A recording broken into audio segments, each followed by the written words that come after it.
abusuan for mama kwa baba e the Punch TV so make sure say any day the kind of the channel ya e so be subscribe dey am no like no share we so abeja wadwen share or comment section ho e dey akan ho abusuan for sam la me mo kase story be free so abeto for mama chese agentre ha obi e twene sere ne abasa chese abusuan for story na trendy ye me share mon kame ho mayenko ne yenko hwe story no ana yenko tie story ne emra ye ba e mu nche mu nyina ye sad bebrem. Approval of the presidential nominees is another item on the order paper today for us to consider. And Mr. Speaker, again, we have also seen on the order paper the approval of the second tranche of the 150 million Garrett IDA loan facility. But may I ask, Mr. Speaker, how is the approval of the minister nominees for positions of ministers and deputy ministers become an urgent matter for a government that has already been seen as the largest government in the Fourth Republic? Mr. Speaker, how is the approval of 150 million loan an urgent issue when the 200 million for phase 1 approved by this same House has been misapplied and not been accounted for? Mr. Speaker, let me also ask, how is it an urgent matter for this House to approve a 150 million loan when this same House has been called upon to approve tax exemptions worth $450 million at the same sitting? Therefore, Mr. Speaker, we want to make the point clear that there is nothing urgent before this House to warrant this recall. Right, Honorable Speaker, the urgent matter facing the people of Ghana today, particularly business and households, is the free fall of the Ghana cedi. Mr. Speaker, this is a matter that concerns everyone. The depreciation of the cedi should be an urgent issue for all of us, Mr. Speaker. Today, $1 is 15 cedis, 30 pesos. Mr. Speaker, that is an urgent matter that we should be called upon to discuss. Mr. Speaker, the steep depreciation of the Ghana cedi has resulted in an escalating prices of goods and services. This development is worsening the plight of the ordinary Ghanaian. Mr. Speaker, the ordinary Ghanaian is suffering and action must be taken now. Mr. Speaker, businesses and traders, particularly at Abosokai, Okeshi, Makola, Malamata, Keta, and Kejetia, Mr. Speaker, and many other places, are wailing about the free fall of the city. Mr. Speaker, this is eroding their capital and impacting their ability to restock, Mr. Speaker, and service their loans. Right, Honorable Speaker, this is an urgent matter that we should all be concerned about, and a quick action must be taken to resolve the rapid depreciation of our local currency. So, Speaker, let me say that our hearts go out to those servicing their mortgage in Ghana, obviously, whilst they earn the Ghana cedi. Our heart also goes out to traders who are unable to restock and have lost their capital as a result of the free fall of the Ghana cedis. The Speaker, again, our heart goes out to the people of Ghana who are going through excruciating hardships as a result of the free fall of the Ghana cedis. So, Speaker, the NDC minority feels your pain. We feel your pain. We feel your pain. Your pain, the anguish and the sleepless nights as a result of the rapid depreciation of the Ghana cedis. So, Speaker, again, under the watch of His Excellency, the President and the Vice President. Yes, Mr. Speaker, these issues, these major issues, are not slated as an item for us to discuss. So, Speaker, clearly, government has lost its way. Mr. Speaker, in conclusion, let me say, today, food prices have gone through the roof. Many of our compatriots are unable to put food on the table for their families. Over 1 million Ghanaians, Mr. Speaker, according to the Ghana Statistics SASCA Service, are likely to face food insecurity between June and August of this year because of the rising food prices. Mr. Speaker, food inflation is about 48% in Ghana today, ranked as the 5th in the world with the highest food inflation. Yet, this is not slated as an urgent matter. So, Speaker, today, many people have parked their cars because they are unable to afford the astronomical prices of fuel. So, Speaker, there was a quote that I read from one Armstrong who said that the transport fares to look for daily bread in Ghana today is even bigger than the bread that they are looking for. So, Speaker, the situation is worse. Doomsor has become the order of the day, with no end in sight. Yet, Mr. Speaker, this government has not slated this as part of the item to be discussed. So, Speaker, this government has its priorities misaligned. There are more pressing and urgent issues that requires the government's immediate attention than what has been stated on the other paper. So, Speaker, I thank you.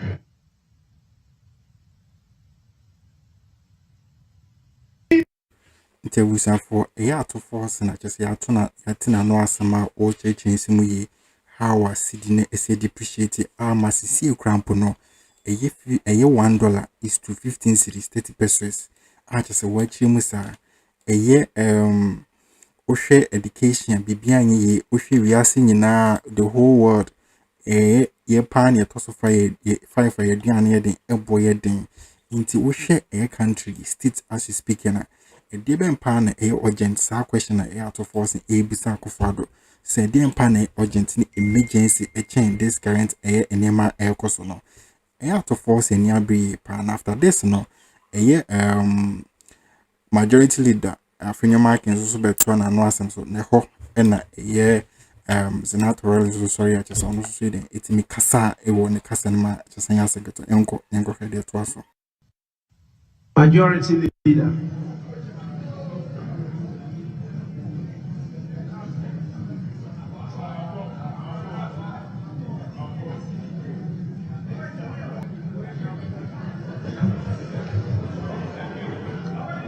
Thank you, Mr. Speaker, for this opportunity to address my colleagues. Mr. Speaker, the issues matter of this recall have been well, and I shall rely on same without more. Suffice to reiterate, Mr. Speaker, that the matters that are of national importance and of public interest. The business of this House is not the bona fide of only the majority. It is the bona fide of the House.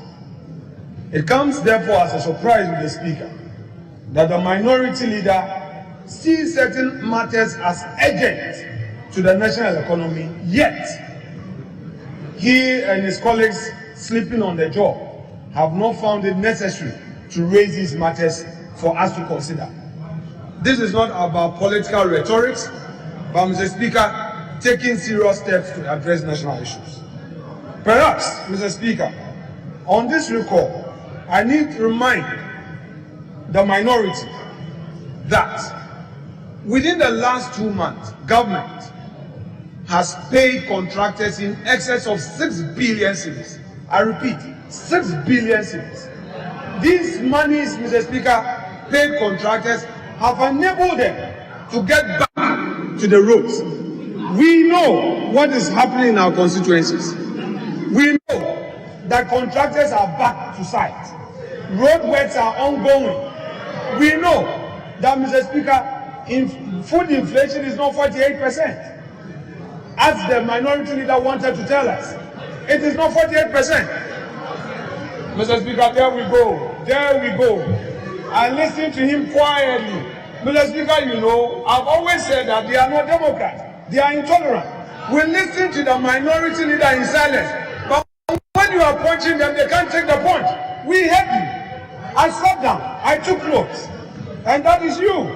Speaker, food inflation is not 48%.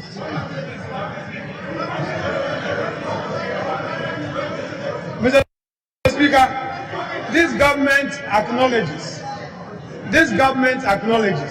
that we have challenges in the economy. We didn't see COVID coming. Soon after COVID, we were not expecting a geopolitical situation that would disrupt the global economic.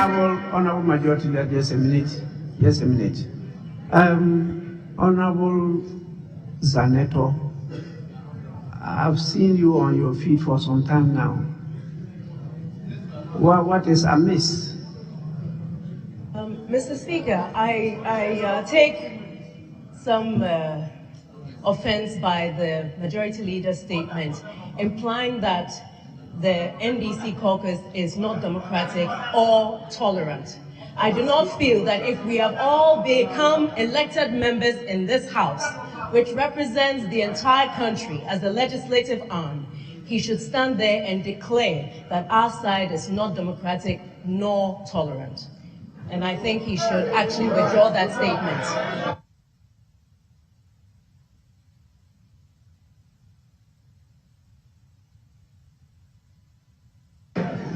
Well, Majority Leader, your attention has been drawn to the use of some words which your colleague feels are inappropriate, to say the least. What do you say to that?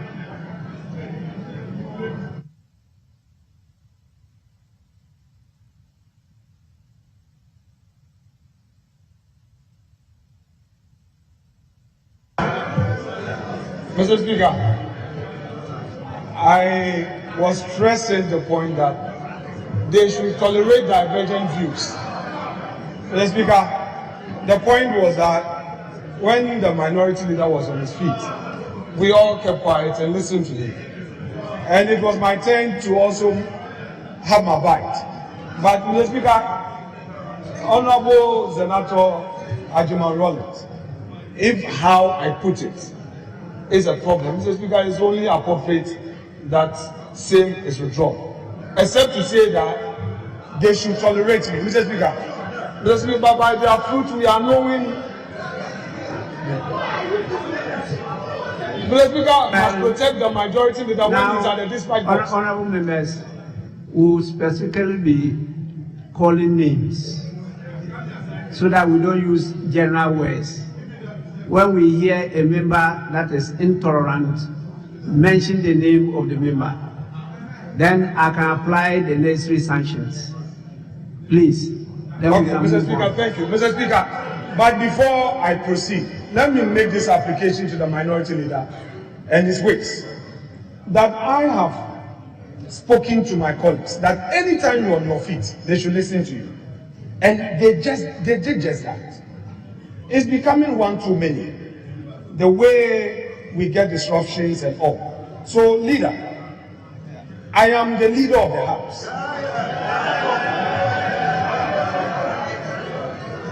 No matter how you disagree, you listen to me first. Mr. Speaker, it is within my right to get it wrong, for them to entertain and tolerate. So they should be quiet and listen. So, Mr. Speaker, the point is that this recall is based on good faith. On the 20th of March, Mr. Speaker, you did say that we should reflect on the matters that occurred. In your conclusion, you called on us that it is time to reflect. And time to reflect, we've reflected, we've engaged, and today we are here. The government of this country will live up to expectations. We know that in spite of all the difficulties, our children are in school. In spite of all the challenges, free SHS is being sustained. In spite of all the challenges, we are seeing massive infrastructure. Massive infrastructure in our schools. We know, Mr. Speaker, in all our schools, we know what is happening there, Mr. Speaker. In the area of agriculture, we know that food inflation is around 26%. It is not 48%. So, Mr. Speaker, this government is not sleeping on the job. In the area of digitalization, this government has embraced it as a way to go to alleviate the suffering of our people. So, Mr. Speaker, let me assure my colleagues that we've come here to do public business. We've come here to deal with matters of national importance, that we need our ministers. We know that the economy that we all complain about, we need the private sector to be proactive in doing business, and the only way is to give certain assurances. And that is why the government introduced the 1D1F. The 1D1F is aimed at giving some tax incentives, giving space for production, and that is what the government is doing. All of us know that we need our ministers in office so that they can report to Parliament, so that we can ensure accountability in government. And that is why we are here. Mr. Speaker, if Parliament is not functioning, how do we hold government to account? Mr. Speaker, when it comes to the IDA, Mr. Speaker, we dealt with the first part of it.